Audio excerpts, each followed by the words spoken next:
buenas tardes o buenos días, no sé, según desde qué lugar de América Latina o Iberoamérica estamos acá todas juntas o todes juntes. Voy a dar apertura a este conversatorio de violencia feminicida en El Salvador para hacer algunas reflexiones a partir del caso de Chalchu Apa. Realmente no es fácil la tarea que nos propusimos. Sin embargo, creemos que es muy necesaria. Este conversatorio lo hacemos en el marco de un proyecto que colideramos SICSA y la colectiva feminista del Salvador. Nos toca esta tarea de coordinación general a Morena Herrera y a mí misma. Sin embargo, estamos trabajando con un equipo de manera muy muy sistémico, con personas muy involucradas en esta propuesta que desarrollamos. Y con el asesoramiento de Rita Segato, de Maite Rodigó, de Teresa Inchaustegui, de compañeras que están trabajando de una manera excepcional para esta reflexión y este trabajo sobre la conceptualización de la prevención de las violencias. Se trata de un proyecto y una iniciativa que es prevenir violencias de género, experiencias y aprendizajes en América Latina y Caribe e hispano en los últimos 10 años. Este es el plazo que nos propusimos. Esta iniciativa que estamos desarrollando forma parte del eje de prevención del programa regional Spotlight que está impulsado por UNFPA Lacro. Neu Bernabeu y Alejandra Alcerreca, junto con todo el grupo de referencia regional en prevención, han lanzado esta propuesta que tiene como objetivo generar evidencias sobre lo que funciona y lo que no ha funcionado en la región en materia de prevención. Es una iniciativa con un esfuerzo tremendo para analizar los por qué a pesar de tantos esfuerzos, de tantos avances en nuestros países legislativos, normativos, las violencias de género continúan siendo, si no la principal, una de las principales vulneraciones de derechos de las mujeres y disidencias sexuales. Entonces nos propusimos conocer qué es lo que ha funcionado y qué es lo que no ha funcionado, para apostar a ser más eficaces para evitar las violencias, para generar estas transformaciones profundas que necesitamos para modificar las causas que producen las violencias. Tarea nada sencilla. La experiencia que venimos relevando da cuenta de los sentidos diversos de las violencias basadas en género y de cómo prevenirlas. Esto ya lo sabemos, ya lo aprendimos desde Belén du Pará. Hay avances que cada vez más se identifican como necesidad para la transformación de normas sociales, para poder prevenirla.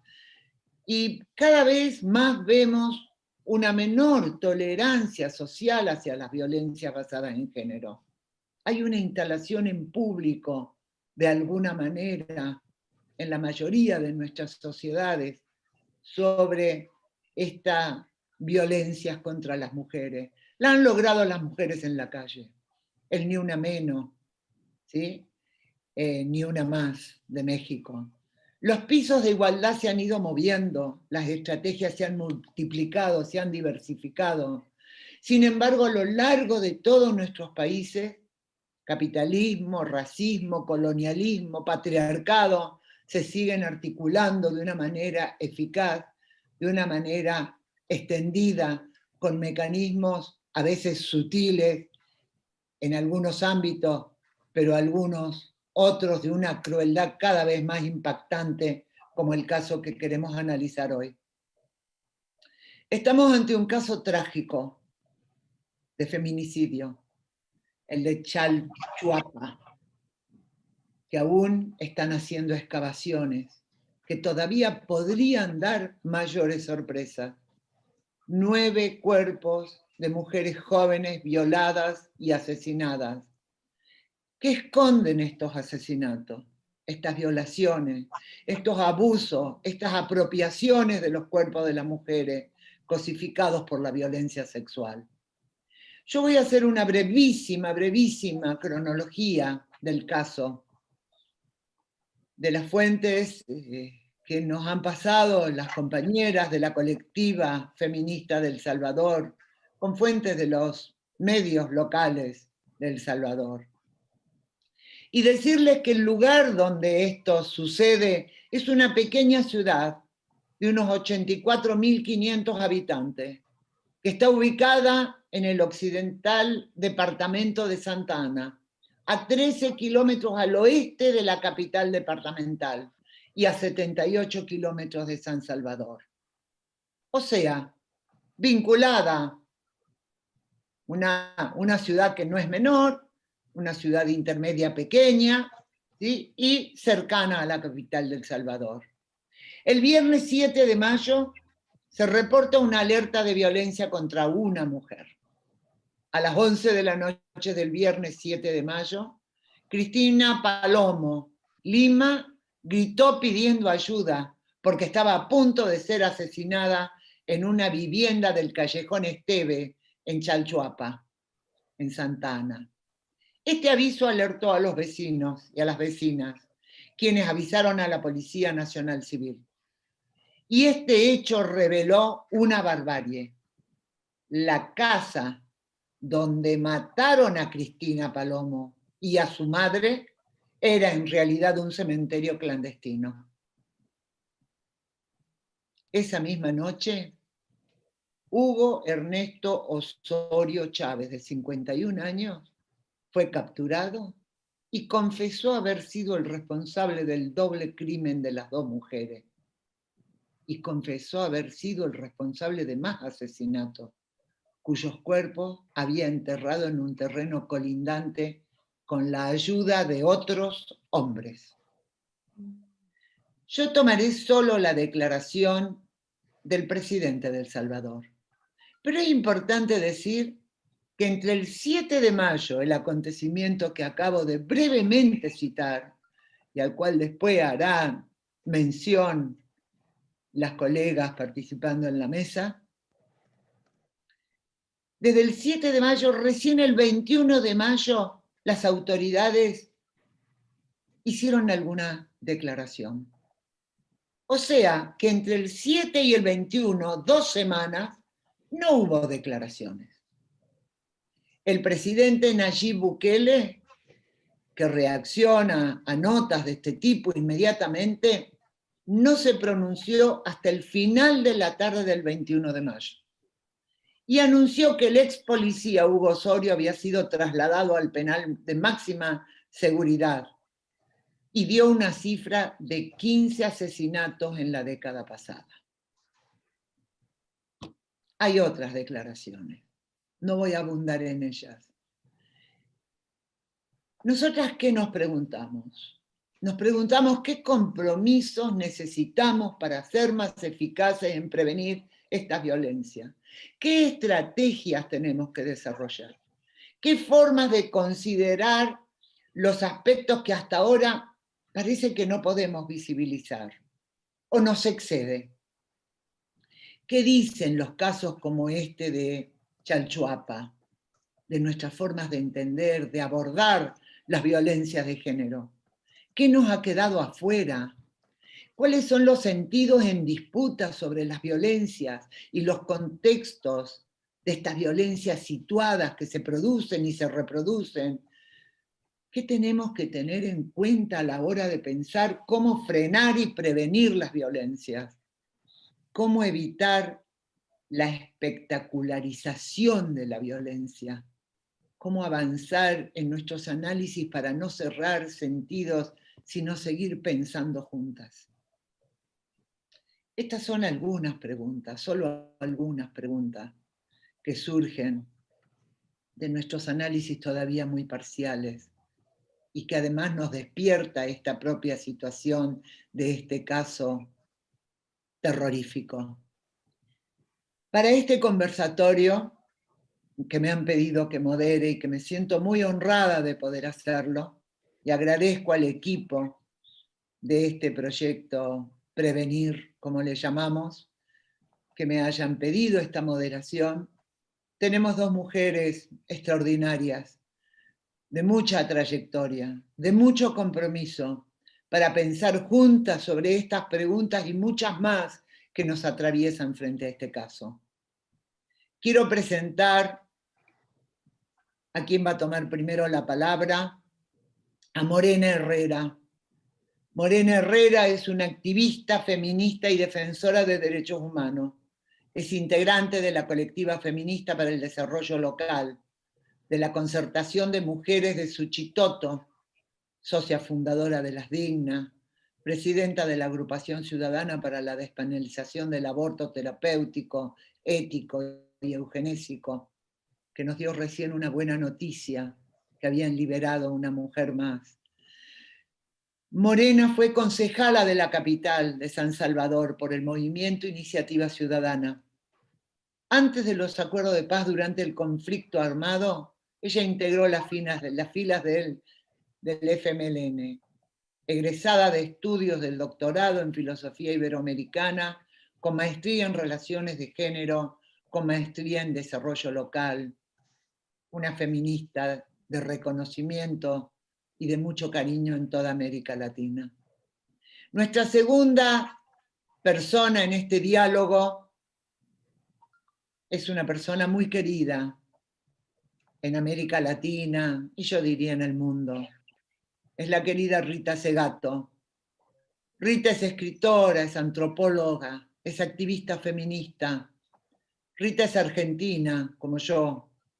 Es doctora en antropología por la Universidad de Queen's de Belfast.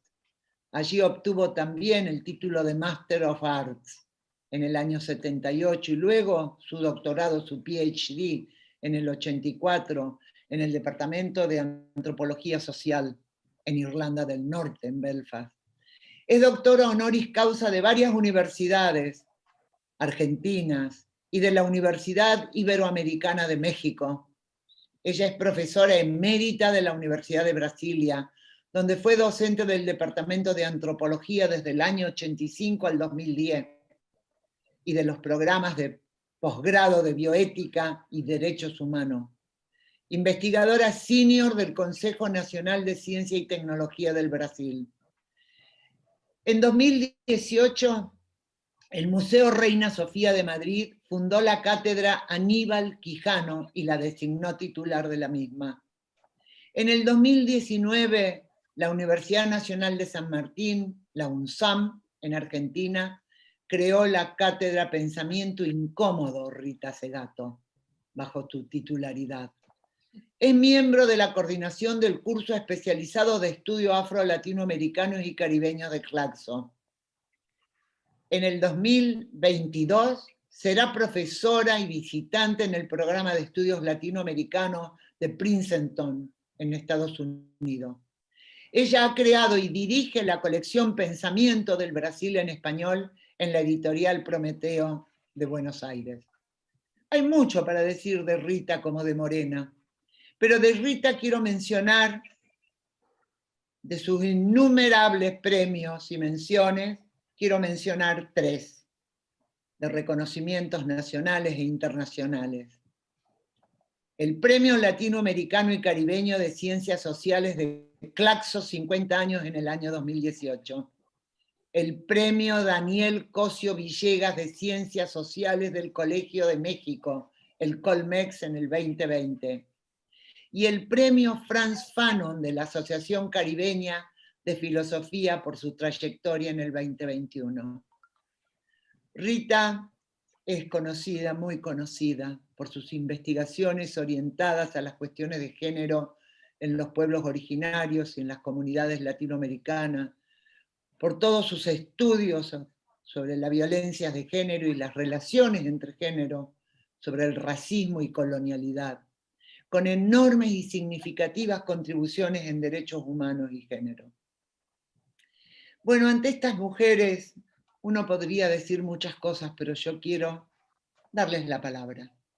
Morena, querida, La palabra es tuya. Bueno, muchas gracias. Es un gusto compartir este espacio. Yo aspiro a que de esta sesión, que no puede ser muy larga, pero en la que compartamos reflexiones e información, podamos encontrar algunas luces acerca de qué es lo que está pasando en nuestras sociedades, en las que se habla de esfuerzos, de atención, de prevención a la violencia contra las mujeres, y ocurren hallazgos como el de Chalchuapa en Santana. ¿Qué está detrás de estos hechos, como planteaba Ana? ¿Y qué pueden significar para, además de una condena social y política, pueda haber unos atisbos de cómo prevenirlos? Entonces quisiera, en primer lugar, comentar para las que no son salvadoreñas y quizás también para las salvadoreñas, un primer punto sobre esta situación, sobre este caso de Chalchuapa. Y es que, bueno, inicialmente se habló de nueve cadáveres, pero luego han ido aumentando, aunque no se sabe exactamente todavía cuántos son. Pero se habla de 30 hasta 40 cuerpos y todavía siguen excavando. Entonces, el hallazgo de Chalchuapa, de esa masacre, en cualquier sociedad provocaría conmoción. Un espectáculo o sin espectáculo, pero generaría una conmoción fuerte porque se trata del hallazgo de cuerpos de mujeres que han sido violentadas sexualmente, torturadas y posteriormente asesinadas. Sin embargo, en la sociedad salvadoreña es un hallazgo que tiende a silenciarse. Y la primera pregunta que me surge es, ¿qué está detrás de este tratamiento? ¿Qué está detrás de este silencio?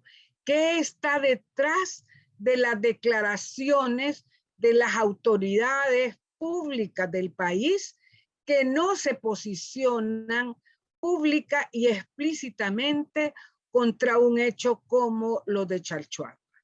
Y también, ¿qué nos está pasando a las salvadoreñas y a los salvadoreños que nos estamos acostumbrando tanto a la violencia contra las mujeres? Y aquí quisiera señalar dos cosas de una de las personas responsables de la seguridad pública, es el director de la Policía Nacional Civil, que en sus primeras declaraciones dijo dos cosas. Dijo, este es un hecho de un psicópata, y esa aseveración, digamos, es una manera de patologizar al agresor, de justificar la acción agresiva contra las mujeres, sin que tuviera, porque no lo podía tener por las pocas horas que habían transcurrido, una prueba, un examen, una base para explicar. Puedo entender, porque también he trabajado con policías, puedo entender el impacto que muchas veces tiene el personal policial la aproximación a hechos violentos y crueles. Sin embargo, esa aseveración, esa declaración inicial del director de la Policía Nacional Civil no es por proximidad, es por una forma de quitar responsabilidad, porque que luego, un poco más tarde, se confirma con la actuación de la policía, de la Fiscalía General de la República, de otorgar criterio de testigo criteriado, es un criterio de oportunidad en el proceso judicial al principal actor señalado de estos hechos. Entonces, tenemos dos tipos de tratamiento. Una oportunidad de descargo para el feminicida y una vinculación oral a un proceso de patologización de este agresor y de este feminicida, que obviamente no actúa solo, y eso sí lo han dicho, no se condena esa gravedad del carácter de red ilícita para violentar a las mujeres.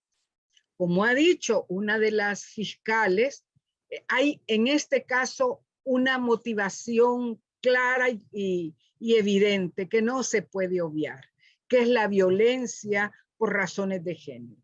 Está asociada a la violencia sexual, está asociada a la desaparición forzada de mujeres, especialmente de mujeres jóvenes, como un problema ignorado o al menos poco enfocado en los planes de seguridad pública.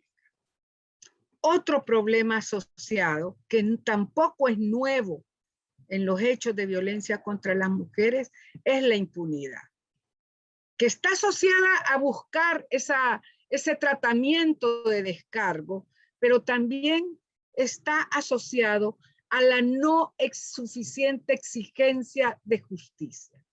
Las madres de muchas mujeres desaparecidas, de muchas jóvenes desaparecidas, están acudiendo a Chalchuapa en búsqueda de información y no tienen respuesta suficiente. No tienen respuesta a su demanda de justicia. Y allí sería muy importante que como sociedad salvadoreña, hombres y mujeres, nos hagamos eco de ese grito de demanda de justicia para las desaparecidas. La impunidad no va a desaparecer en El Salvador si no logramos que casos como el de Chalchuapa tengan una aplicación de la justicia, haya esclarecimiento de las situaciones y de las experiencias que vivieron las mujeres. Y quisiera en esto también hacer alusión a otras declaraciones, lamentablemente también del director general de la Policía Nacional Civil. Y es que dice, hacemos un llamado a las familias para que controlen a sus hijas sobre cómo manejan las redes sociales, porque considera que ese ha sido el móvil o la manera en la cual los feminicidas vincularon a sus víctimas. Entonces, creo que eso es responsabilizar a las familias y descargar la responsabilidad que tiene el Estado de proteger la vida de las mujeres. Y me parece que también es muy grave. Y es también terminar culpabilizando a las víctimas de estos feminicidios. Y esa es otra línea que contradice los esfuerzos de prevención. Una de las cosas que estamos identificando es que para prevenir es necesario llamar a todas las voluntades políticas en una condena social que supere además la complicidad institucional que rodea en todos estos casos. Quisiera señalar dos cosas más respecto al caso de Chalchuapa. Por una parte, que estas declaraciones, que este tratamiento, lo que refleja es una falta de comprensión sobre las dinámicas de cómo opera la violencia contra las mujeres en las políticas y planes que tienden a ver este tipo de violencias solo desde la perspectiva de violencia social y delincuencial. No comprenden cómo opera la violencia sexual y cómo se vincula a la desaparición forzada de las mujeres y a los feminicidios. Y eso es lo que hemos estado insistiendo. Los mapas de violencia delincuencial no se cotejan con los mapas de feminicidios y de violencia sexual contra las mujeres, porque en muchos casos ocurren en los propios hogares y son silenciados, y en otros casos son tapados, son llevadas las mujeres a cementerios clandestinos, como el caso de Chalchuapa. Y la otra cosa que quisiera señalar es que Chalchuapa no es un caso aislado. Chalchuapa es solo lo evidente, solo lo que estamos viendo. Los cientos de mujeres jóvenes desaparecidas aún están pendientes de encontrarse. Pero eso sí es un caso que está siendo silenciado.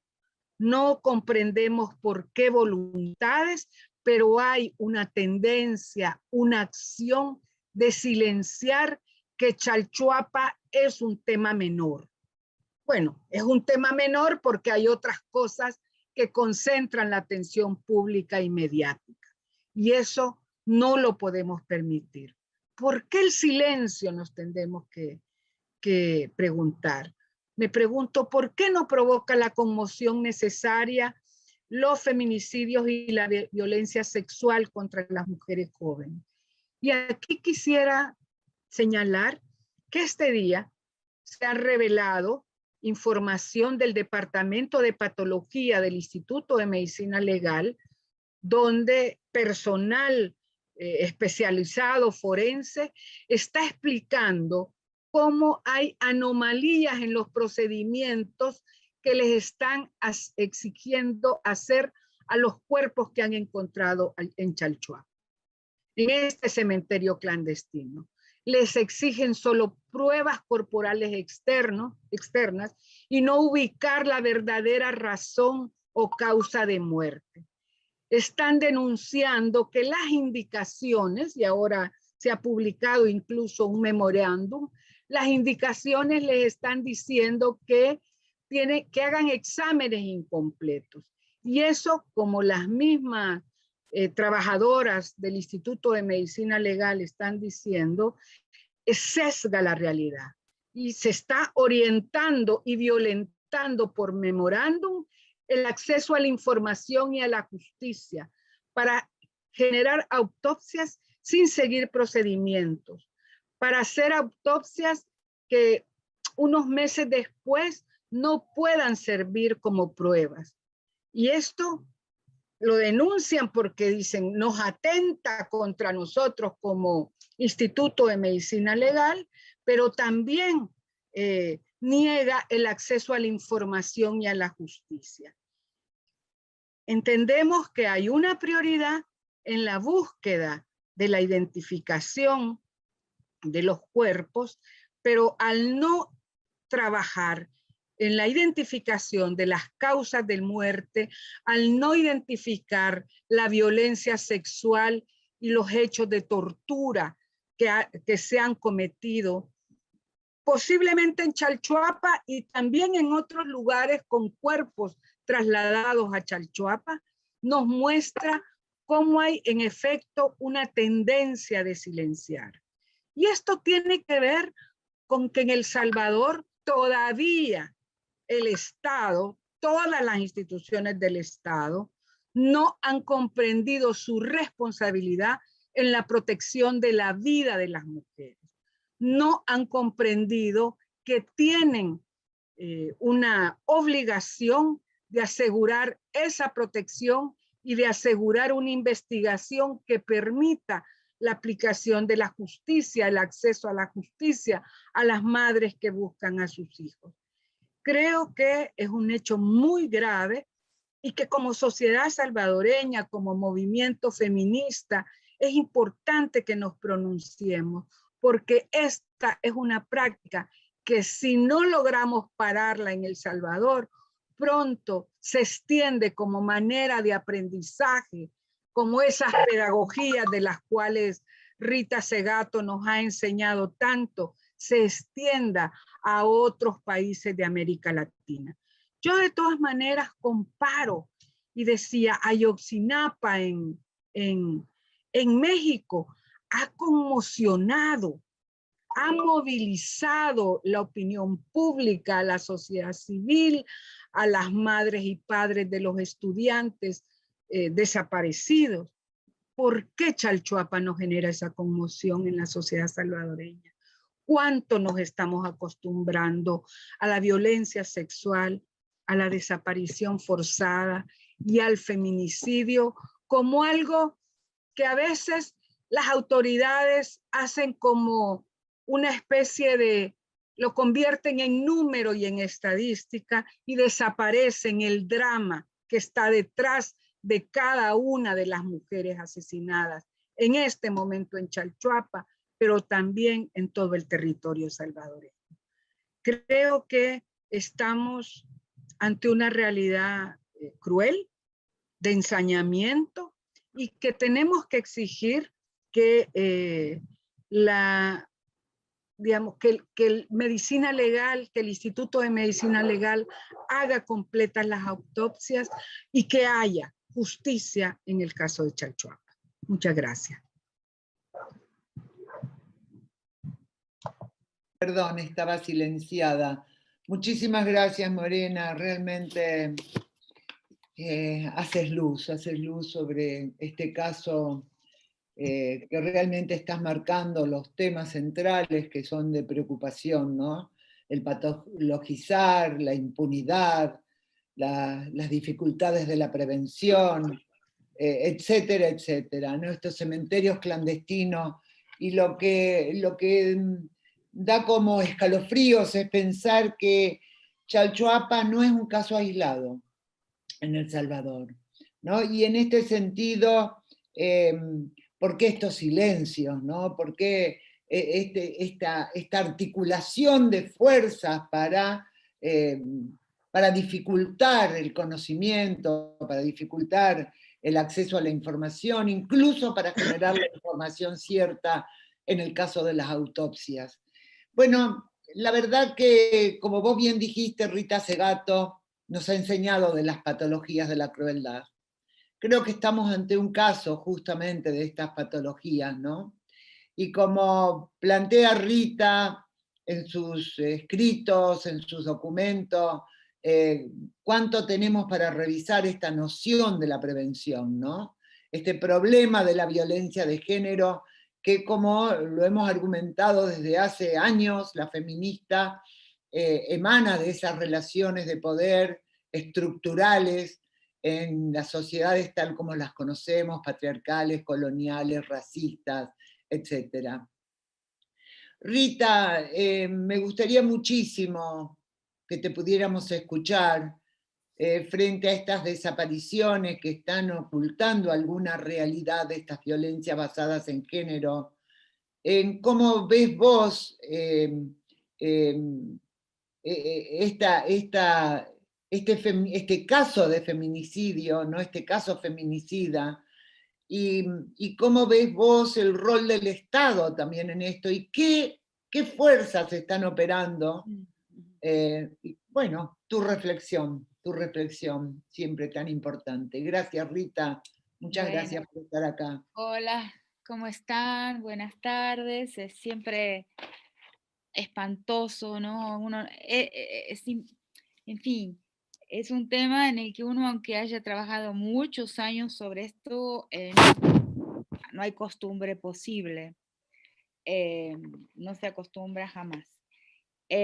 Yo tomé varias anotaciones, pero voy a comenzar por el final. No quiero olvidarme de ninguna.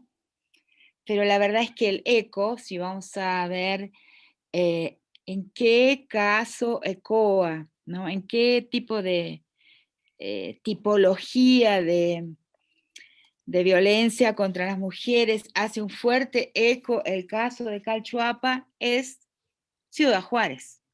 O sea, ¿en qué otro caso previamente se han encontrado cadáveres de muchas mujeres? ¿En qué otros casos el Instituto Médico Legal ha tenido obstáculos para ir a fondo, indagando qué le pasó a esos cuerpos?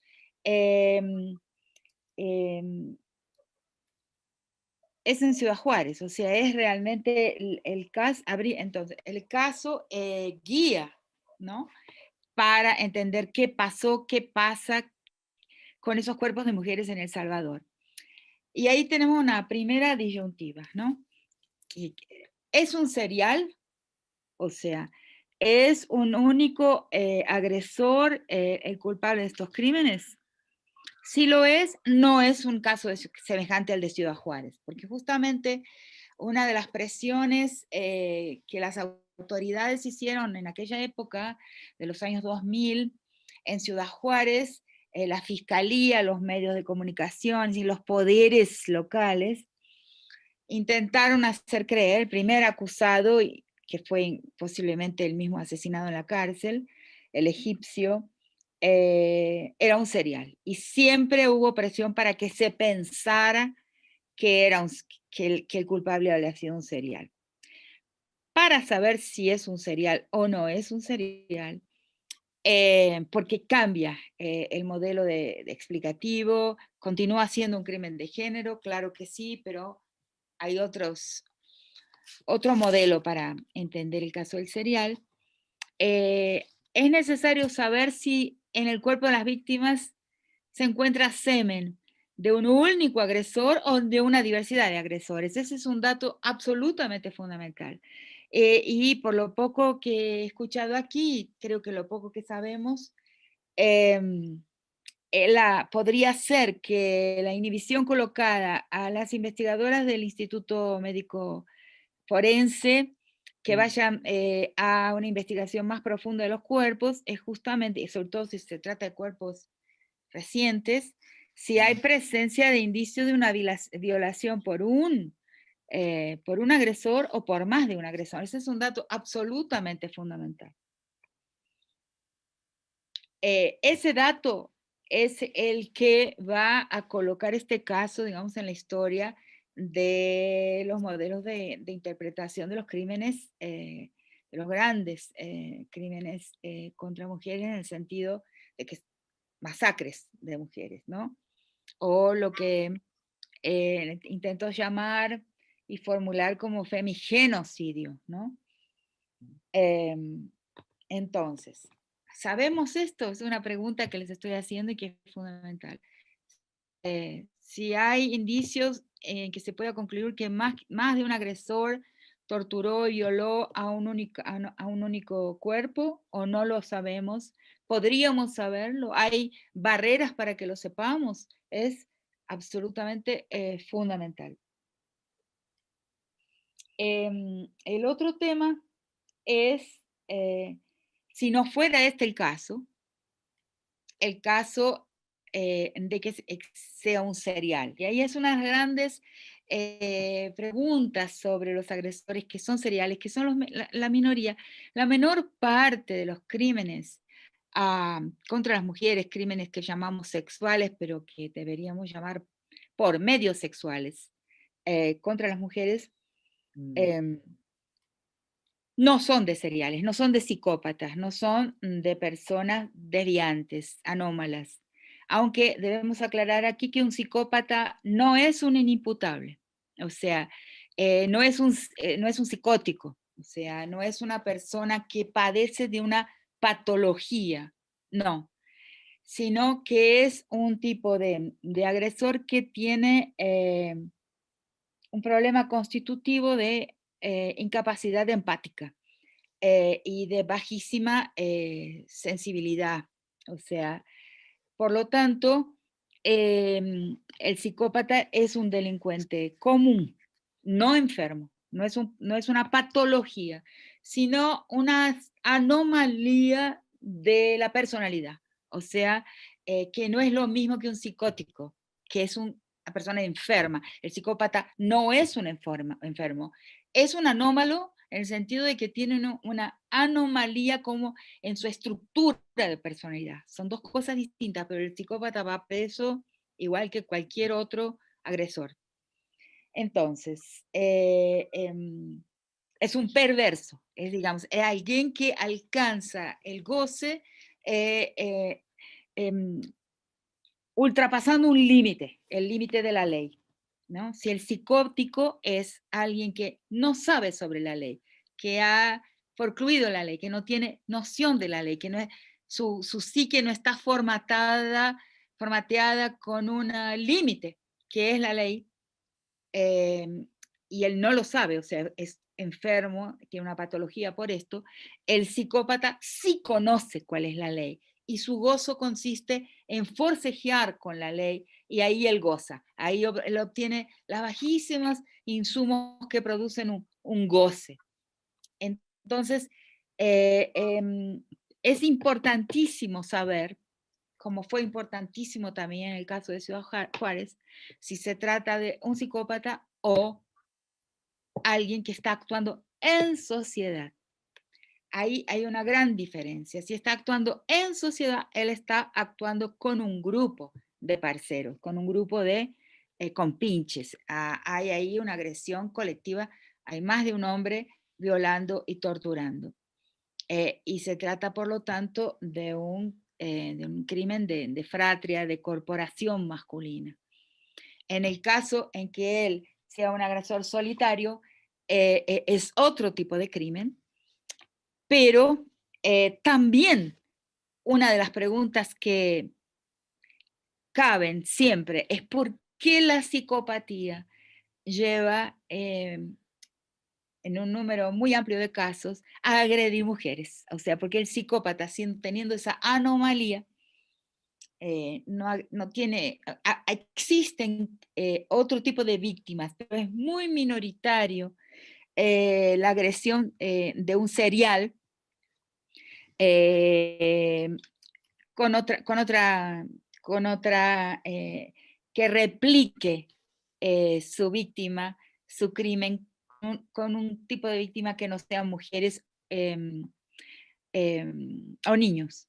Entonces, ahí cabe también la pregunta de género, pero cabe de otra manera. Es muy importante desglosar todo esto y pensar todo eso en sus diferencias, porque como he dicho muchas veces ya desde el caso, desde mi trabajo sobre Ciudad Juárez, de noche todos los gatos son pardos. Y un problema que hemos tenido inclusive con el abordaje de las mujeres feministas, de las violencias de género, es que las hemos puesto todas dentro de una misma bolsa. Y el problema es que unificar todas las violencias de género es importante desde el punto de vista teórico para que la sociedad perciba que existe un problema de género, o sea, de victimización de las mujeres o de todos los miembros de la sociedad que se encuentran en una posición femenina. Pero si queremos hacer protocolos de investigación policial o protocolos de análisis jurídico, para ambos protocolos y protocolos para la investigación forense, los tres, policial, forense y jurídico, necesitamos distinguir los crímenes contra las mujeres, el formato, la modalidad, tipificar correctamente. Eso es una prédica, una lucha que he tenido a lo largo de estos 27, 28 años que trabajo sobre este tema y siento que no soy escuchada porque son crímenes de género. Sí, todo bien, son todos crímenes que resultan del patriarcado, de la desigualdad patriarcal, del orden político patriarcal, pero para investigarlos y para juzgarlos es necesario tener una tipología muy precisa, porque se investiga de forma diferente un crimen doméstico, íntimo, y se juzga también, y se investiga de forma diferente un crimen como el de Ciudad Juárez, o como los pandillas, como las maras, la mara y la pandilla, o sea, los que son de un ambiente mafializado y que obedecen a razones mafiosas, y los crímenes de los seriales. No se pueden investigar de la misma forma. Entonces esa sería mi primera recomendación para el caso de Chalchuapa. El otro tema es el crimen del no cumplimiento de la debida diligencia de las autoridades, porque hay una normativa ya aceptada en derechos humanos y en todas las convenciones y documentos relativos a todas formas de violencia que derechos humanos y por supuesto con relación a las violencias contra las mujeres, que es la obligación de la debida diligencia por parte de las autoridades gubernamentales. Con lo que han dicho acá, del tiempo que se demoró en pronunciarse, podemos decir que hay una infracción severa de las autoridades en lo relativo a las debidas diligencias. No hay debida diligencia. Y nos preguntamos, ¿por qué? ¿Por qué no hay debida diligencia? Y bueno, porque en este crimen horrendo, en la evidencia de este crimen horrendo, de esta fosa común de mujeres torturadas y violadas, quien está por detrás es la policía. No es la Mara, no es la pandilla, sino es una autoridad de gobierno. O sea, es la clara evidencia que todavía hoy agentes estatales actúan paraestatalmente, ¿no? Entonces, ese es el otro gran tema importantísimo de que el gobierno no puede continuar amparando autoridades, agentes estatales, funcionarios de Estado que actúen paraestatalmente, que parece ser este caso, y por eso viene su encubrimiento y su protección. Y así, ese silencio, ¿no? Ahora, el silencio de la sociedad y la normalización de las agresiones contra las mujeres, inclusive las agresiones contra las mujeres tan extremas como esta que acá se acaba de descubrir en El Salvador.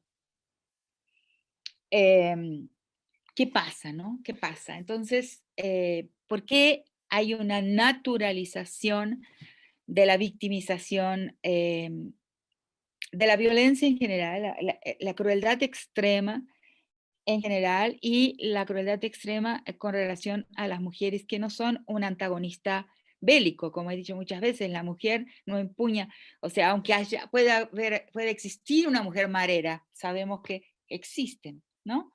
Pero digamos, en un imaginario arcaico, em, en una mentalidad en que se piensa la realidad de qué hacen los hombres y las mujeres, la mujer no está colocada, no es un ícono, no es una figura que actúa en el campo de lo bélico.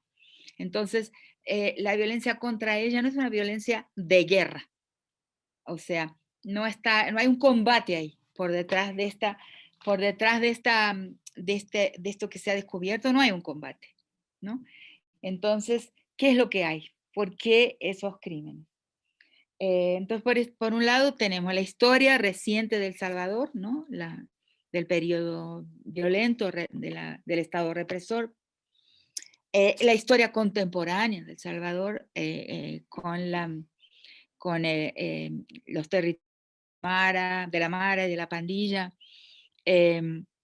que de alguna manera cumplen con lo que yo he intentado definir como una pedagogía de la crueldad. La gente en El Salvador ha sido sometida a una pedagogía de la crueldad durante bastante tiempo, durante mucho tiempo, e infelizmente no se ha podido encerrar con el Tratado de Paz, con los acuerdos de paz y con el fin del Estado represor. El Salvador hizo un enorme esfuerzo, raro, encomiable, por cerrar ese periodo con un acuerdo de paz único, viendo las fuerzas de los antagonistas, etcétera, y de repente ese proyecto, ese intento de pacificación del país fue impedido cuando le llovieron pandilleros de los Estados Unidos retirados de las cárceles y colocados de nuevo en las calles de El Salvador, y que se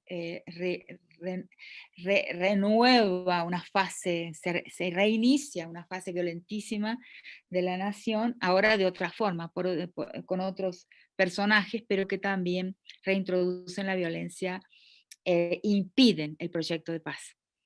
Entonces, lo que tenemos es que la sociedad salvadoreña ha sido sometida a una pedagogía de la crueldad a lo largo de mucho tiempo, y se ha naturalizado la crueldad. ¿Qué es la pedagogía de la crueldad? Es todo aquello que nos enseña a reducir el umbral de empatía. O sea, es una sociedad que ha sido expuesta a una costumbre de violencia y de crueldad, que la empatía, el umbral de empatía se ha visto reducido. Entonces, para mí, eso es algo que tiene que ver con lo que ha hablado Morena, de que no hay una reacción, que la sociedad no está es que esa sociedad está acostumbrada a la crueldad. ¿Cómo se deshace eso? Eso es lo que hay que pensar. ¿Cómo se cómo se reintroduce, cómo se implanta una contrapedagogía de la crueldad en una sociedad para la cual la crueldad es prácticamente una costumbre? Por el otro lado, en el caso del silencio de los medios y del gobierno, tenemos lo que acabo de decir, ¿no? El intento de sepultar la evidencia de que la culpabilidad de un caso tan atroz está del lado de un policía o quizás de un grupo de policías. Entonces, bueno, mi análisis es este. eh, em, y en ese análisis he dejado varias preguntas. Finalmente, el último tema, que es un tema general, que es el tema de que eso no es solamente en El Salvador, sino en todas partes, los crímenes cometidos contra las mujeres nunca, por la estructura de nuestra cognición, la manera en que está formateada nuestra conciencia, nuestra cognición, los crímenes contra nosotras nunca son crímenes plenamente públicos y plenamente políticos. Por más que haya leyes, por más que haya esfuerzos dentro del campo del Estado, hay algo en un inconsciente arcaico, en una comprensión arcaica de lo que es una mujer, que impide considerar los crímenes contra nosotras. Aunque encontremos un cuerpo fusilado de mujer en la calle, ese nunca será un fusilamiento plenamente público y plenamente político. Ese es otro tema que tenemos que indagar en profundidad y comprender las razones, cuál es la estructura que está por detrás, la pauta patriarcal y atávica que está por detrás y que nos impide ver lo que nos pasa a las mujeres como del campo de lo político y de lo público. Bueno, y dejo aquí entonces para que podamos conversar. Bueno, muchísimas gracias, querida Rita. No puedo reiniciar mi video, no sé si los organizadores tienen que hacerlo. Muchísimas gracias, Rita, realmente has colocado 6 puntos interesantísimos. Yo quiero invitar, hay muchas preguntas en el chat, muchos comentarios. Quiero invitarles a todas y todos quienes están acá, todos, a poner sus preguntas y comentarios en el chat. Creo que Rita levanta 6 puntos centrales, ¿no?, para este análisis. El primero, el de esta tríada de los protocolos judiciales, forenses y jurídicos, la necesidad de tipificación de los crímenes, ¿sí? Que la generalidad de crimen del orden político y de la desigualdad patriarcal no nos basta. El segundo punto es la debida diligencia, ¿no? Me parece que este es otro punto central porque contamos con legislaciones, etcétera, pero la debida diligencia es el incumplimiento de las autoridades. El tercer punto es el accionar paraestatal, ¿sí?, de las fuerzas del Estado, de las fuerzas de los funcionarios del Estado, y por eso los encubrimientos. El cuarto punto, que es el que más nos duele, yo creo, es el silencio de la sociedad. Ese naturalizar estas crueldades extremas, ¿no? Y el quinto punto unido a esto, situar en el contexto del Salvador su historia. La guerra, los procesos de paz inacabados, las maras, la pedagogía de la crueldad de las maras, ¿no? Creo que esto que Rita llamó con mucho acierto el bajo umbral de la empatía es un punto central para este análisis. Y sexto, también muy doloroso, que no es solo en El Salvador, ¿no? Esta devaluación de los cuerpos de las mujeres, de las vidas de las mujeres. Bueno, hay quienes quieren comentar, yo sigo sin poder conectar mi video, creo que desde la plataforma ahí está, lo habían muteado, pero bueno, no puedo. Ahí estamos. Entonces, creo que tratando de recuperar los puntos centrales de Morena, en este diálogo y de Rita, hay muchas preguntas acá en el chat, pero también ha pedido la palabra Tere Inchaustegui y Maru Suárez. Me gustaría darles el piso a ustedes para comentar. Les pido por favor a todas ser breves en honor a los tiempos. Tenemos muchos comentarios también en el chat. Rita y Morena, si pueden ir mirándolos, les agradezco para ir ampliando el debate. Tere. Bueno, hola, ¿qué tal? Pues muchas gracias, Ana, Morena, Rita, todas por este espacio para poder reflexionar sobre este caso. Nosotros hemos tenido un par de casos semejantes, recientes, de esto. Uno es uno que se le llamó el monstruo de Ecatepec, que fue un tipo que fue capturado hace 2 años. Él y su esposa, que parecía que la esposa tenía alguna deficiencia mental, se dijo inicialmente, pero él había matado y destazado, fileteado concretamente, más o menos como a 20 mujeres a lo largo de 20 años, y muchos de los restos, despojos que él desplazaba de estas mujeres, los transportaba en un carrito en donde traían como basura, porque supuestamente se dedicaban a la pepena de cosas, ¿no? De estas cosas que recolectan PETs y otra serie de cosas que son reciclables y que se venden. Los encontraron eran conocidos del barrio, y bueno, justamente los atrapan en un momento en el que ellos van transportando en un carrito y los encuentran que tenían algunas piezas humanas, algunos restos humanos, y entonces empieza la investigación y lo descubren con esto. La mujer sabía todo, lo ayudaba a las cosas, y él incluso había, como había dicho, tirado algunos de estos restos humanos que se confundían entre el basural y los restos de perros muertos en las zonas aledañas a las vías donde pasa un tren ahí en Ecatepec, y donde las vías son pues lugares en donde se deposita una enorme cantidad de basura, ¿no?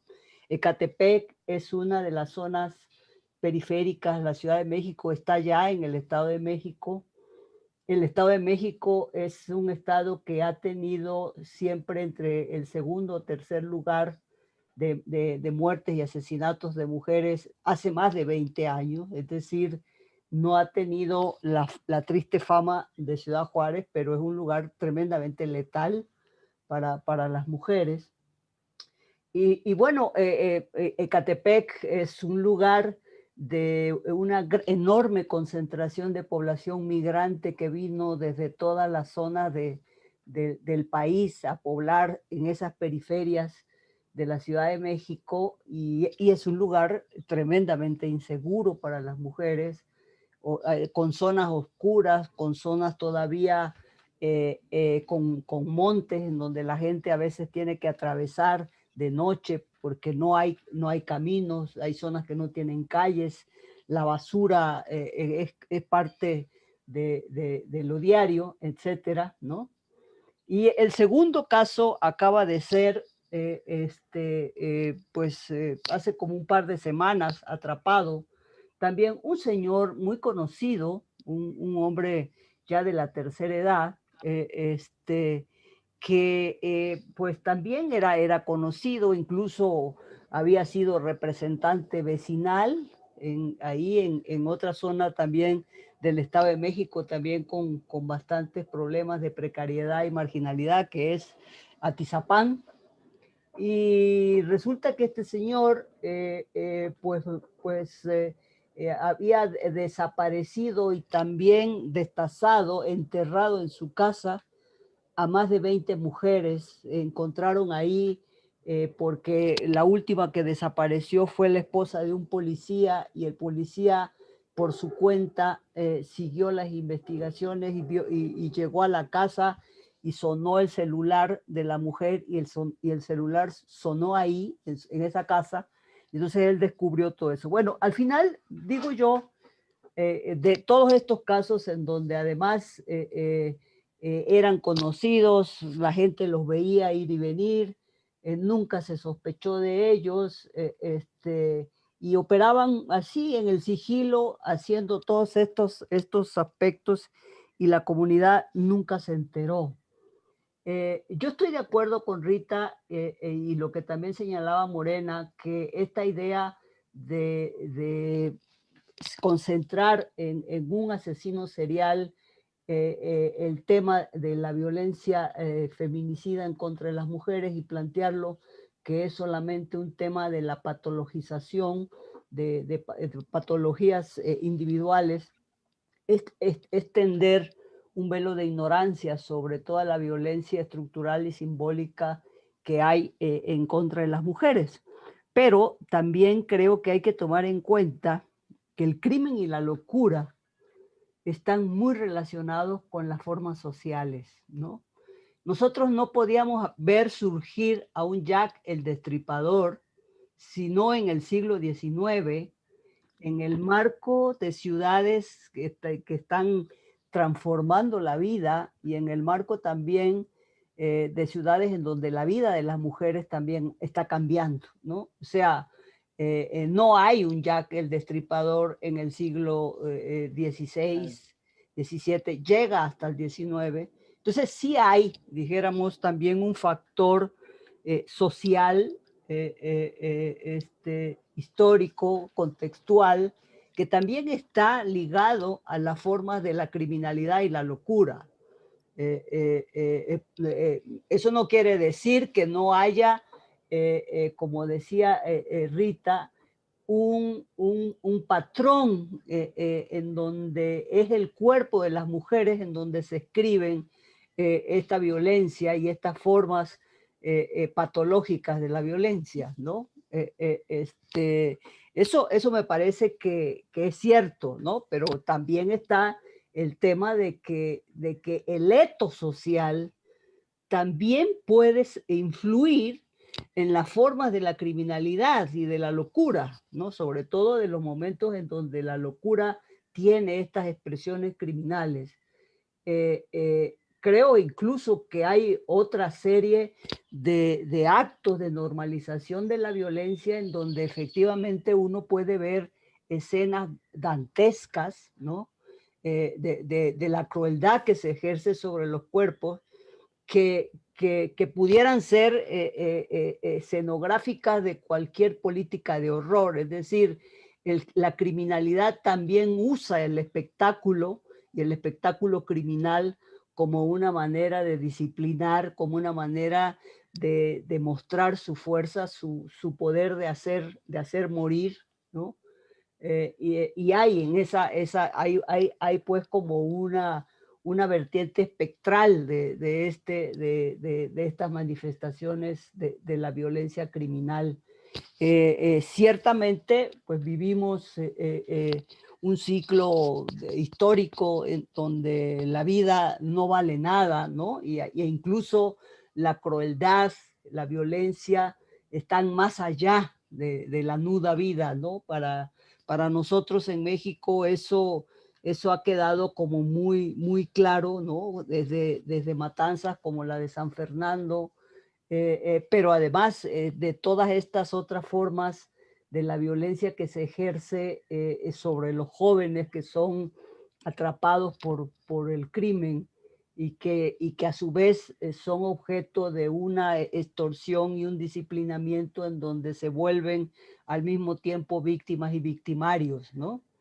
Un poco como también se hacía en los campos de encierro de las dictaduras o en los campos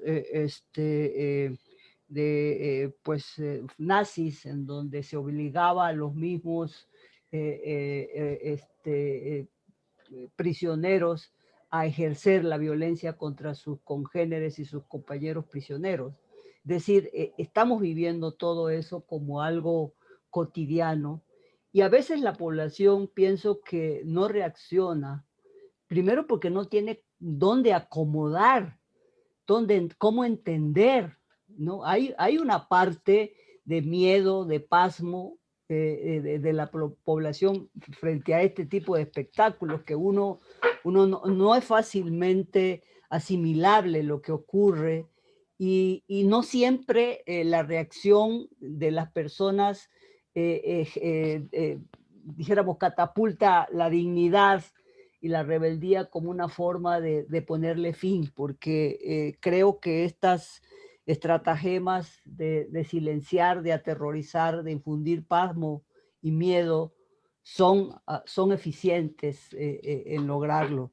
Me parece que realmente el trabajo para poder sanarnos de todo esto es un trabajo largo, es un trabajo que pasa obviamente por una operación muy importante de transformación de los sistemas de justicia. Yo creo que hay que revisar mucho esa parte porque me parece que las formas, los modelos de las penas, del tratamiento, de la operación de nuestros sistemas de justicia está muy por detrás de la respuesta que debieran dar, aunque sabemos que no es lo único que tenemos que hacer, que hay una parte del saneamiento que pasa por la reconstitución de la dignidad de todas las personas, del lugar donde viven. Y bueno, y yo creo con esto ya cerraría mi comentario. Gracias, Tere, muchas gracias. Lástima que tengamos poco tiempo y tengamos que acortar estas intervenciones tan ricas, ¿no? Yo creo que queda esta pregunta, ¿no? ¿Son miedos, pasmos o son naturalizaciones y acostumbramientos? Pero también hay que señalar y significar, me parece a mí, los millones y las millones de mujeres, jóvenes sobre todo, en las calles, reclamando poner fin a las violencias, ¿no? La capacidad de las resistencias en toda nuestra América Latina, y yo diría en México con Ni Una Más, tratando realmente de colocar este tema en lo público. Maru Suárez, tú querías la palabra, por favor. Yo si quisiera, perdón, quisiera decir solo una cosa, Rita. Que es una discordancia parcial con algo que dijo Teresa, que es lo siguiente: no, seriales hay, El Conde Drácula, Barbarroja, y esos que pasaron a la literatura, pero el serial individual, anómalo en el sentido de psicópata, existió en Europa durante una historia muy larga. No es solamente Jack el Destripador. Yo creo que es absolutamente fundamental, importantísimo hacer la diferencia entre el modelo Ciudad Juárez, Ayotzinapa, y el modelo serial. Inclusive ese fue un forcejeo importantísimo, porque el primero que se pone preso para culpabilizar a alguien por los crímenes de Ciudad Juárez fue acusado de ser un serial, que fue el egipcio, no me acuerdo su nombre en este momento. Y eso se hizo para desviar la atención pública y la comprensión pública que los crímenes de Ciudad Juárez, como a lo mejor este crimen que estamos ahora inspeccionando también, tenían una racionalidad clara y delincuencial, en el sentido de que eran una forma de sellar acuerdos. O sea, esa es mi interpretación, que fue ampliamente para aquellos crímenes de los años 2000, quizás la primera mitad de la década siguiente. Luego cambia esto y posiblemente se impone otro patrón, pero durante aquellos crímenes de aquel tiempo eran crímenes del sellado del pacto mafioso sobre el tráfico de personas, capitales, que eso se me discutió muchísimo al principio cuando primero publiqué mi texto, o sea, que transitaban caudales por la frontera norte de México. Entonces, o sea, diversos tipos de crimen, el silencio y el pacto encima de todos los cómplices de diferentes clases sociales, de los patrones de la mafia, señores de las buenas familias locales en Chihuahua, y también los malhechores de grado más inferior, esa fue mi interpretación, cerraron su pacto de silencio y complicidad, perpetrando en común estos crímenes. O sea, había una razón mafiosa por detrás. Eso no es un serial. Esas son dos cosas totalmente diferentes. Y no tenemos clarísimo la diferencia de una historia de crímenes de individuos psicopáticos, perversos, que eso sí, se han fijado muchas veces, aunque no siempre, en el cuerpo de las mujeres, y crímenes de mafia, o sea, donde ahí hubo la inversión de mi interpretación. En un primer momento se decía, bueno, el problema de la impunidad, y cuando fui a interpretar este crimen, dije, no, no hay un problema de la impunidad. Estos crímenes son la exhibición de la impunidad. Son la demostración de que un grupo de personas tiene tanto poder jurisdiccional. Son crímenes territoriales que mediante el dominio de un territorio se expresa a la sociedad mediante el arbitrio sobre el cuerpo de las mujeres. Es lo que llamo una ecuación perfecta. O sea, en mis crímenes y formas de crueldad sobre el cuerpo de la mujer, establezco pactos de silencio y al mismo tiempo exhibo la impunidad de una asociación criminal ante la sociedad. Son crímenes de jurisdicción. Entonces hay una racionalidad clarísima por detrás. No es simplemente el género en el sentido de, ay, cómo odio a las mujeres, ay, cómo me da placer ser cruel con las mujeres. Yo creo que hay participantes en estos crímenes que participan por obligación. Y eso es, además, tradicional en las mafias. La obligación de ser capaz de perpetrar determinados crímenes para ser miembro de una organización mafiosa. Eso existía desde antes, sobre lo que estos crímenes eran sobre todo a hombres, a cuerpos de hombres. De repente eso cambia al cuerpo de las mujeres en la historia de la mafia.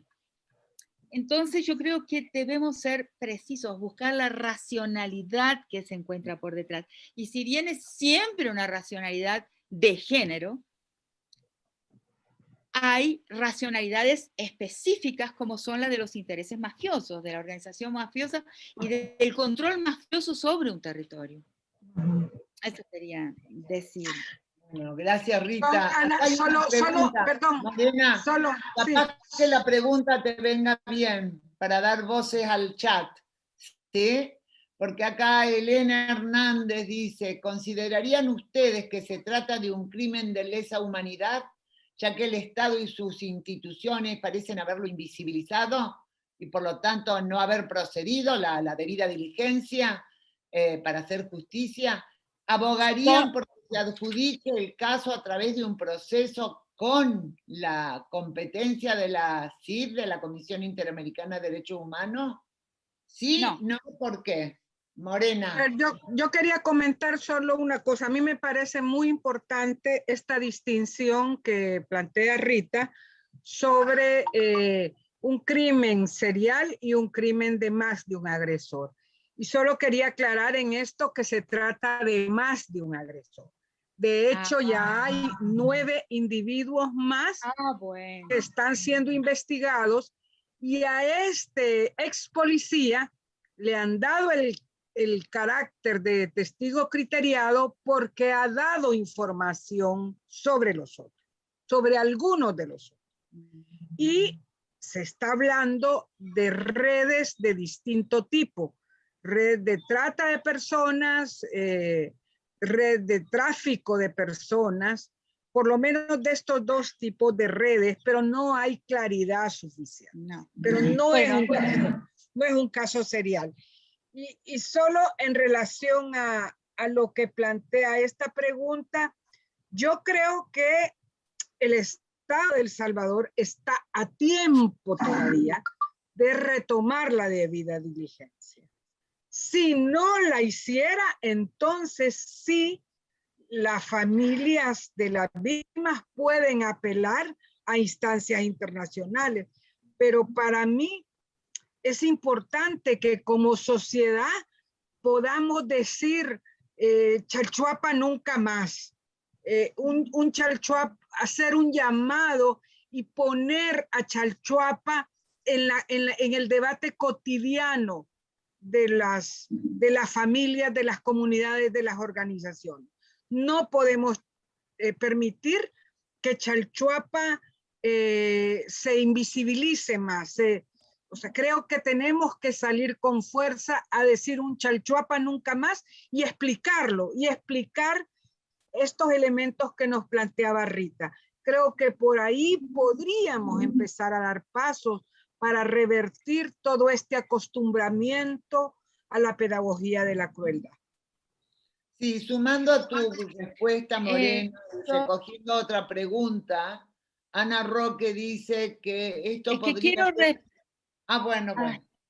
No sé cómo hacer para manejar... Es que quiero responder, quiero complementar lo que dijo Morena, que es muy importante, ¿no? Porque al mismo tiempo nos vamos enterando. Perdónenme la impaciencia, ¿no? Pero lo que pasa es que muchas personas dicen que han leído lo que he escrito, que me leen, que no, pero yo siento que no. O sea, mi texto sobre Ciudad Juárez da la pauta para hay 42 hipótesis para entender qué fue Ciudad Juárez.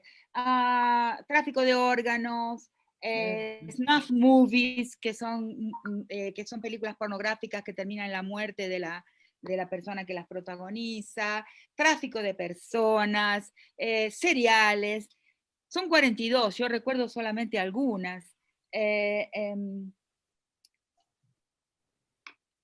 Que son instrumentales, es para algo. La diferencia de mi hipótesis, de mi modelo explicativo de Ciudad Juárez, que tuvo un gran impacto en las madres de ese momento y movió a la sociedad en ese momento, no es una hipótesis instrumental, no es para algo, sino que es una hipótesis de un crimen expresivo.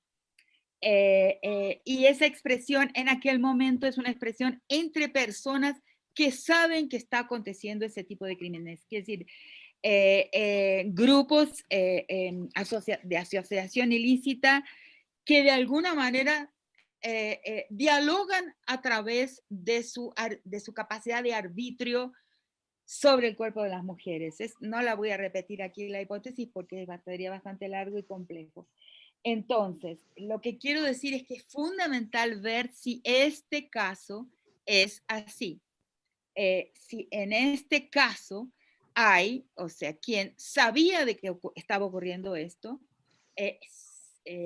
sobre todo si hay otras fosas comunes en otro lugar de este tipo, o sea, si esto es una práctica, digamos así, dialogal, de interlocución entre patrones territorial, entre dueños de territorios, ¿no? Entre dueños de territorios, puede ser de acción policial, inclusive de la acción paraestatal de la propia policía, pero es indispensable adquirir un vocabulario técnico para abordar el caso de El Salvador. Y no dejarse llevar por la emotividad, de ninguna manera, no es que no la tengamos, pero es un rompecabezas, es un análisis de detectives, o sea, tiene que ser frío, analítico, y tiene que conseguir poner las piezas de este rompecabezas todas juntas y armar cuál es la imagen que surge de la colocación de las piezas de este rompecabezas. ¿Qué está diciendo? ¿Cuáles son los componentes de este crimen en particular? El caso de Ciudad Juárez puede dar algunos elementos, pero no será exactamente igual, pero sí puede orientar un poco. cuáles son las piezas de este modus operandi, ¿no? Como diría la policía. No podemos dejarnos llevar por la emotividad, porque si no, ese es uno de los problemas que yo siento que el movimiento feminista ha tenido con relación a los crímenes contra las mujeres. Tiene que ser un análisis absolutamente racional. ¿Cuál es la racionalidad que está por detrás de este crimen? Sí, ¿O es un serial? Sí, sí, gracias, Rita. Ahora, el otro tema es de si es un crimen de lesa humanidad. Y ahí está la cuestión. Y las instancias internacionales, sí se puede ir a las instancias internacionales. Lo que pasa es lo siguiente, la Corte Interamericana de Derechos Humanos, en última instancia, muchas veces sus decisiones son importantes en el discurso, son simbólicas, pero son también un poco ornamentales. O sea, el crimen de lesa humanidad y el crimen de genocidio van a la Corte Penal Internacional. El crimen que va a la Corte Interamericana va a recomendaciones al Estado, que el Estado a veces cumple, a veces no, etc. Pero no hay culpables, no juzga personas. Por lo tanto, le pide al Estado que juzgue personas, coloca presión ahí. Pero lo importante de los crímenes de lesa y genocidios, que son dos tipos, es que van a la Corte Penal Internacional y juzgan personas. Por eso yo por eso me quedo impaciente ya al final, porque hace muchos años que vengo diciendo tenemos que formular de alguna forma el crimen de femigenocidio para que pueda ir a la Corte Penal Internacional. Y eso lo he insistido muchísimo en reunirse y tipificar qué tipos de feminicidios serían posibles de formularlos como femigenocidios. Gracias, Rita. Este punto que agregaste, que acabas de agregar, creo que responde muchas de las preguntas y creo que es un punto central para la claridad frente a este tema, ¿no? ¿Cómo podemos, si queremos acudir a los tribunales internacionales, ir al tribunal que realmente va a sancionar y va a castigar?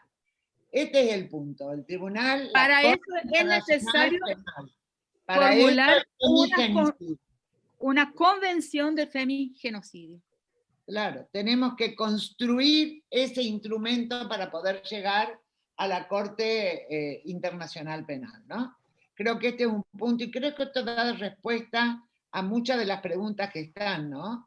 No sé si yo me estoy quedando con alguna pregunta que no haya sido respondida en este diálogo, estoy revisando, no me resulta fácil con tantas. Bueno, muchas felicitaciones, muchos comentarios sobre el excelente análisis y abordaje, las intervenciones. Muchas de las preguntas son cómo desinstalar esta pedagogía de la crueldad, ¿no? ¿Qué hacemos? Muchas preguntas de qué hacemos, ¿no?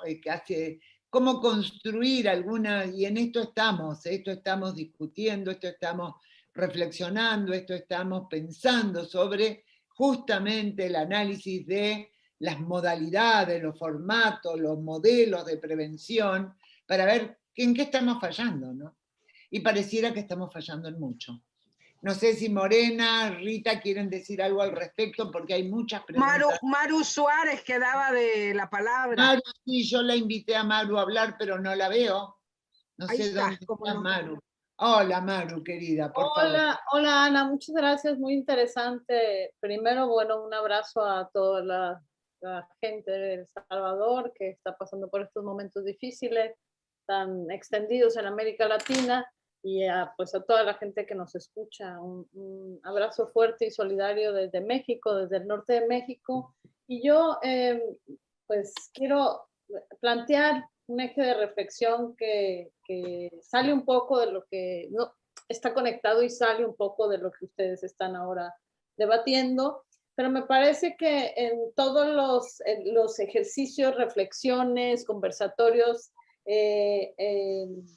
que tienen que ver o que buscan abordar, tal cual como hoy, el tema de la violencia feminicida en América Latina, en México particularmente, el actor institucional por excelencia que aparece ahí como parte del entramado criminógeno es justamente la policía.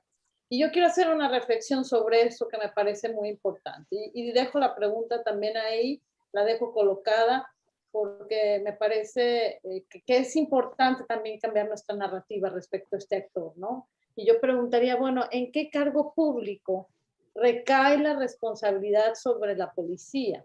Especialmente cuando la policía aparece como un actor recurrente, completamente alineado a una serie de patrones de mala conducta y actuación policial. La pregunta evidentemente no me parece, o puede parecer de inicio de fácil respuesta, y se puede aceptar que la responsabilidad la ostenta quien encabeza la institución policial, que es lo que regularmente escuchamos. Eso es cierto, yo creo que en principio, pero entonces, ¿qué responsabilidad sobre la policía recae en quien encabeza el gobierno que de ella depende? Debemos, creo, comenzar por aclarar que existen dos tipos de responsabilidad, la operativa y la política. La primera recae en quien encabeza la institución policial y la segunda en quien encabeza el gobierno del que depende la institución. En esta materia, y tengo que decirlo así con mucho conocimiento de causa, porque tengo mucho tiempo dedicándome al mundo policial, se trata de uno de los temas menos explorados en México y en América Latina, y probablemente en general a nivel global. La investigación académica es muy contundente en ese sentido, se asoma muy poco a esto y el diseño normativo institucional, así como el discurso político, evaden por completo el tema y es muy desesperante también, ¿no? Y esto evidentemente se extiende y se ha extendido a los movimientos sociales de distintos tipos. Es una paradoja porque lo que menos se ha estudiado es lo primero que debe de entenderse. Creemos que la mejor manera de explicarlo es utilizando algunas preguntas, o lo pensaría yo así. La primera es, ¿qué policía queremos? Y si nosotros hemos sido, algunos de los gente nos hemos especializado en estas cosas en México, siempre planteamos la pregunta, ¿qué policía queremos? Antes de contestar, ¿sí? ¿Qué queremos que haga la policía? Porque esa es siempre la demanda. ¿Y cómo queremos que la haga? Esta primera pregunta es fundamental en sentido estricto, es decir, es el fundamento de lo demás. ¿Y quién debe responderla? Pues yo creo que la sociedad a través de su gobierno, bajo el principio de representación popular. La respuesta a qué policía queremos me parece que es parte del contrato social que cobra forma en nuestro régimen constitucional. Parece mera teoría, no lo es. No lo es para mí. La responsabilidad política sobre la policía recae en las y los funcionarios que son electos a través del voto y de los cuales de ella depende. La responsabilidad política sobre la policía será legítima de origen a través del voto y legítima en el ejercicio del gobierno. Y sí, solo sí, los gobiernos electos cumplen con el mandato que recae sobre ella, configurado en nuestras distintas constituciones. En México es legalidad, eficiencia, profesionalismo, dignidad, objetividad, respeto a los derechos humanos, a la identidad civil y orientación de servicio. Es, por tanto, responsabilidad política del gobierno electo imponer las condiciones para cumplir ese mandato sobre quien ostenta la responsabilidad operativa. La teoría habla de una relación de control político superior sobre el gobierno electo, el cual cede el control operativo precisamente a quien ostenta esta responsabilidad operativa dentro de un margen que digamos de relativa autonomía en México, de mucha autonomía, que en ningún caso podría o debería exceder los límites impuestos desde aquel, ¿no? Entonces, bueno, reiteraría solo que la experiencia internacional enseña que todo esto suele obviarse y quiero ser muy enfática con ello y también para todos quienes trabajan del movimiento feminista por tratar de traer otro tipo de relación con la policía, ¿no?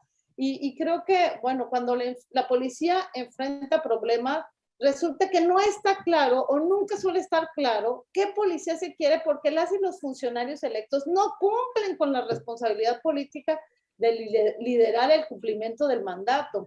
Cuando así sucede, pues la policía responde por sí y ante sí a qué hacer y cómo hacerlo sin el fundamento político que debe dar el contexto, el sentido, los límites, el apoyo y sobre todo ofrecer esas otras respuestas. Entonces, pues lo dejaría aquí. Creo que el postulado principal, resultado de todo esto, es que el primer ingrediente para poder construir la mejora policial profunda y sostenida por ejemplo, en estos casos de investigación de violencia feminicida y de todo tipo de delitos de violencia de género, pues tienen que pasar por el liderazgo político del poder ejecutivo del que depende la policía. Y en sentido opuesto, la ausencia de ese liderazgo, sin lugar a duda, es un debilitador de muy alto impacto. ¿Es cuánto, Antia? Ana. Muchas gracias, Maru. Muchas gracias por colocar este tema, porque también creo que es un tema que sí, de alguna manera se ha estado planteando en los temas de las violencias, de cómo, cómo incorporan, creo que incluso Morena lo dijo al comienzo, cómo se incorporan estas violencias contra las mujeres en las fuerzas de seguridad, ¿no? En la policía. Y creo que vos estás planteando ahí dos líneas importantísimas de análisis, que es el tema de lo operativo a cargo de la propia fuerza y la fuerza de lo político, ¿no? Como realmente el fundamento central para ver qué tipo de acción policial o qué tipo de policía. Yo creo que esto está muy vinculado a muchas de las preguntas que acá se han hecho, ¿no? Que hace Pablo Vera o algunos de los comentarios que hacen sobre el gobierno, la gestión de gobierno en este momento en El Salvador, ¿no? Porque, bueno, sí, claro, ahí hay un eje de reflexión que es importante de vincular, y esto nos vuelve al planteo de la complejidad de las entradas analíticas necesarias para estos temas de las violencias contra las mujeres, ¿no? Me animaría a decir, no sé, me gustaría una reflexión final de Rita y de Morena antes de cerrar este conversatorio, pero me animaría a decir que en estos puntos que estuvieron levantando Morena y Rita en particular, ¿no? Porque los ha punteado en base a su experiencia en tantos casos, ¿no? Creo que cuando Rita está hablando de no sé, te pregunto, Rita, ¿no? Pero yo creo entender que cuando Rita habla de los crímenes expresivos, está hablando de distintas expresiones que tienen que ver con estas asociaciones ilícitas o con estas asociaciones territoriales, con esto que arbitran sobre los cuerpos de las mujeres. La policía no escapa a esto, me parece a mí, ¿no? No sé qué dice la Rita, a ver. A mí me asombra la fe institucional que tienen ustedes, o sea, yo no la tengo, no tengo más esa fe estatal, esa fe institucional. Muy fácilmente nuestras repúblicas sufren la inflación del control paraestatal de la vida de las personas, o sea, muy rápidamente lo que es estatal empieza a actuar con un pie fuera del Estado y de forma paraestatalmente, o sea, eso no me causa asombro, ¿no? Y muchas veces inclusive los policías que no quieren compactuar con esta forma de vida, con esta manera de estar en la función policial, son hasta asesinados por la misma fuerza policial, o sea, por la misma gente de su corporación, de su institución. O sea, hay muchas presiones dentro de la policía para desvíos, ¿no? Y hay muchos intereses también para estos desvíos, ¿no? Entonces, ¿por dónde se comienza a corregir ese mal, que en realidad es un mal de nuestras repúblicas, que es un mal, yo diría, casi y de fundación, por la cual pasan, o sea, el Estado en realidad se transforma en una ficción estatal, ¿no? En México se insiste mucho, yo nunca he concordado con esto, en el Estado criminal. Yo no creo que el Estado sea criminal porque la fe de la gente continúa siendo depositada en el Estado, pero que el Estado se desdobla, como he dicho. En el texto sobre Ciudad Juárez yo hablo de un segundo Estado. Me parece ahí haber visto un segundo Estado en la policía, en fin, inclusive en la fiscalía en aquel tiempo, en el 2006, 2005, que ese Estado se desdobla en un segundo Estado que es capturado por las fuerzas de eso que llamo la mafialización, las fuerzas del crimen organizado. Pero 10 años después, cuando escribí las nuevas formas de la guerra y el cuerpo de las mujeres, hablo de una segunda realidad. O sea, hay una primera realidad que es esa ficción estatal, esa ficción institucional, los dineros que pagan impuestos, etcétera, la policía que actúa de acuerdo con la ley, y una segunda realidad que en la que describo como una paraestatalidad compuesta por una paraeconomía, una paralegalidad, una parapolicía, inclusive una paracomunicación. O sea, es una segunda realidad completa, una segunda napa de existencia que rige la vida de una cantidad creciente de personas en sectores cada vez mayores de las sociedades de todos nuestros países, pero muy especialmente de México, del Triángulo Norte de América Central y Colombia de forma paradigmática, pero que se está extendiendo hacia el sur, en bolsones, en los países de más al sur. En Brasil también es así, pero Brasil no lo ha representado con la claridad con que lo ha representado El Salvador o con que lo ha representado México. En Brasil existe igual, pero no hay es una sociedad que tiene menos espejo de lo que le está ocurriendo, pero también se ha desdoblado en una primera realidad, una segunda realidad. O sea, y eso lo he dicho desde hace mucho tiempo. O sea, la fe institucional habría que trabajarla mejor con la sociedad, habría que dotar a la sociedad con un vocabulario que la sociedad pueda analizar lo que le pasa, entender lo que le está pasando. Ese vocabulario no se le dona a la sociedad como para que pueda adquirir una conciencia mayor de en qué tipo de mundo vive, en qué tipo de país vive, cómo son nuestras repúblicas. Yo me pongo un poco impaciente porque esto llevo mucho tiempo hablándolo y pronto no voy a... Pero está buena tu impaciencia, Rita Segato. La verdad que yo la celebro a tu impaciencia, porque creo que también es una impaciencia que tenemos todas, ¿no? Por ejemplo. Una impaciencia creo que es lo que nos está pasando frente al tema de prevenir. Es decir, una impaciencia de ver qué estamos haciendo, qué se está haciendo, qué es lo válido, qué sirve, ¿no? Claro, claro. Cuando escribo el texto sobre Ciudad Juárez, hablo de un segundo estado y hablo de un estado capturado por el crimen organizado. 10 años después cambia y digo que es un crimen organizado capturado por el Estado. O sea, se ha agravado la situación. Bueno, yo quisiera plantear solo dos cosas que a mí me parece que quedan como retos inmediatos frente a esta realidad que estamos viviendo en El Salvador. Una que nos planteaba Rita, que es la necesidad de tipificar de forma racional y precisa este tipo de casos. Yo he preguntado a algunas abogadas si nos podríamos presentar como querellantes.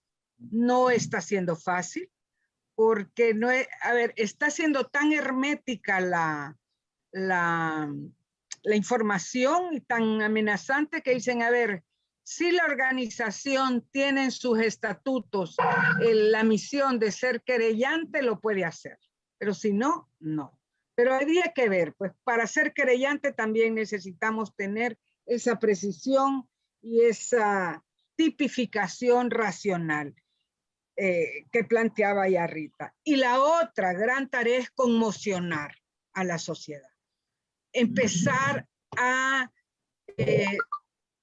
lograr que esta preocupación por lo que está pasando en Chalchuapa, que seguramente está pasando en otros lugares, no nos deje en silencio, que no nos callemos, que lo repitamos, que tratemos de explicarnos, que compartamos la angustia y la preocupación, que seamos claras. En El Salvador las mujeres vivimos con miedo, sobre todo las jóvenes, las adolescentes y las que tenemos hijas jóvenes y nietas adolescentes. Vivimos con miedo en este país. Hablémoslo para denunciar que cuando se viola a una mujer se le castiga a ella, pero también hay un castigo hacia las otras. Hay una amenaza para todas las demás. Y eso es lo que está pasando en El Salvador, que el miedo se ha extendido, pero tenemos que trabajar sobre el miedo, conmocionar, y ahí sí toda la pasión posible, toda la pasión, todo el sentimiento posible, para toda la empatía posible con las mujeres que andan buscando a sus hijas y a sus nietas. Eso plantearía yo como las grandes dos tareas. Voy a recoger la última pregunta porque ya tenemos que ir cerrando. Una pregunta que nos hace llegar Neu Bernabeu, que dice: me interesa conocer cómo podemos desinstalar esta pedagogía de la crueldad que se ha instalado en la sociedad salvadoreña y esta tolerancia social a la violencia y a la crueldad, ¿sí? Especialmente contra mujeres y niñas. ¿Qué hacer? ¿Qué tendríamos que hacer? ¿No? Bueno, vos acabás de decir, Morena, algo, ¿no? Que es denunciar, no callar, levantar las voces organizadas, las voces de las mujeres y las voces de la sociedad democrática, no solo las mujeres, ¿no? Creo que en respuesta a esta pregunta están los puntos que ha levantado Rita, que no quiero volver a repetirlos, pero que son para mí muy claros, ¿no? Con respecto a tipificar las violencias, a la debida diligencia, a los protocolos judiciales, forenses y jurídicos, a trabajar sobre recuperar las historias, saber de qué sociedad estamos hablando, para desde esa historia y desde esas sociedades poder actuar sobre la gente, ¿no? Entender que esto, como lo hemos dicho siempre las feministas, no es esto en Salvador, sino que se reproduce en otros lugares. Y creo que lo último que está planteando Rita, que me parece muy, muy interesante, que es desmenuzar esto de la acción paraestatal, ¿no? Trabajar sobre estas dimensiones, ¿no? Y construir ese instrumento del femigenocidio, que es lo que nos permitiría poder llegar a instancias, digamos, realmente de cortes penales internacionales, que no sean solo recomendaciones que terminan siendo recomendaciones muchas veces por la galería, ¿no? Que no llegan a buen puerto. Entonces, ¿cómo hacemos para avanzar? Y en esto nosotras hemos sido muy buenas, ¿no? En generar instrumentos, en trabajar, en avanzar en esto. Creo que también es interesante el comentario de Maru Suárez, que es un eje que suma a esta reflexión, y que yo creo que no es solo fe estatal, ¿no, Rita? Creo que es al revés, desde la no fe estatal, diría yo, desde el cuestionamiento de esa fe estatal, decir, bueno, pero ¿qué carambas hacemos con esto? ¿Cómo construimos algo? ¿Qué exigimos a esto desde lo político y desde lo operativo, ¿no? Bueno, me parece que hay muchas puntas acá, más que interesantes, que quedan de este conversatorio. Vamos a tener que cerrarlo porque, como todas las cosas, tienen un tiempo. No sé si quieren decir algo más, Rita, Morena, alguna última reflexión que nos permita cerrar. Y gracias a Tere, gracias Maru, gracias a todas las personas que han compartido, ¿no? A Patricia Vázquez, Elena Hernández, a Paola, a Pedro Vera, a Vilma Guadalupe Portillo, etcétera, etcétera, a toda la gente que ha estado a través del chat. Hay muchísimos comentarios: Xiomara Bu, Diana Avelar, Vilma Portillo de Cienfuegos, etcétera, etcétera. Todas, todes, todos, muchas gracias. Rita, querías decir algo y contigo cerramos. Muchísimas gracias por esa cabeza, Rita Segato, que siempre nos está aportando. Y por el mal humor. No, el mal humor lo tenemos todas, no es propiedad tuya. Frente a estas cosas, realmente la impaciencia y el mal humor nos inunda. Es cierto. Nos inunda la bronca, nos inunda todo eso, ¿no? Está bueno que vos lo expreses. Está re bueno. Gracias. Bueno, un abrazo ¿Querés grande. decir algo más, Rita? Gracias por contar y explicar, ¿no?, más en detalle. Y téngannos a la par, téngannos al tanto de lo que se va averiguando sobre el caso, ¿no? Para poder pensar juntos. Así es. Chao. Sí. Morena, ¿querés decir algo más vos? ¿Alguna cosa? No, yo solamente reafirmar que de una desgracia podemos hacer virtud. Es cierto. Y entonces Chalchuapa, que es una desgracia para las mujeres, es una atrocidad contra las mujeres, podemos convertirlo en un eje de construcción de empatía, solidaridad y demanda de justicia y de concientización. Para desacostumbrarnos de la crueldad es necesaria la empatía y la solidaridad. Entonces yo creo que hagamos de Chalchuapa un eje que nos permita desandar esa crueldad aprendida. Gracias, Sí, Morena. Precioso cierre, muchísimas gracias. Que sea eso, ¿no? Que Chalchuapa nos ayude a precisar, a avanzar, a construir con más firmeza en este camino tan difícil del derecho a una vida sin violencia para las mujeres. Gracias a todas, a todos, a todos. Gracias, Maru, querida. Gracias, Tere. Gracias, Morena. Gracias, hasta luego, queridas. Abrazo a la colectiva, abrazo a las compañeras de SICSA en Córdoba, Argentina. Abrazos a todas. Gracias.